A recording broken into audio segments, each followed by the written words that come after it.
En 1914, l'Europe est divisée en deux grandes alliances, la Triple Entente et la Triple Alliance. Le 28 juin 1914, l'assassinat de l'archiduc François Ferdinand déclenche une crise diplomatique. En quelques semaines, l'Europe entre en guerre.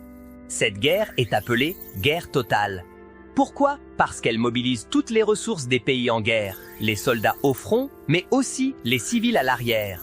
Au front, les combats sont d'une violence extrême. Les soldats vivent dans les tranchées, dans la boue, le froid et la peur constante. Des batailles comme Verdun en 1916 font des centaines de milliers de morts. À l'arrière, les usines produisent des armes. Les femmes remplacent les hommes dans les champs et les ateliers. Les États utilisent la propagande pour soutenir le moral. La guerre devient mondiale. Des soldats viennent d'Afrique, d'Asie, des colonies.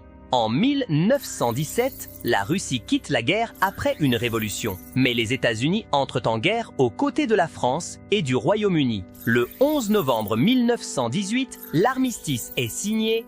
Le bilan est terrible. Près de 10 millions de morts et des millions de blessés.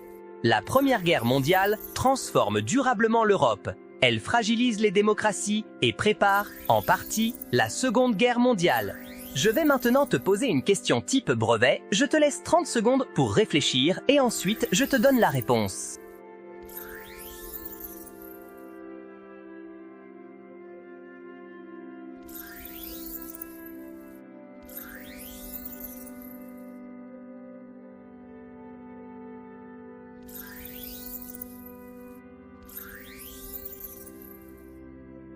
Il reste 10 secondes. Si tu as besoin de plus de temps, tu peux mettre pause sur la vidéo.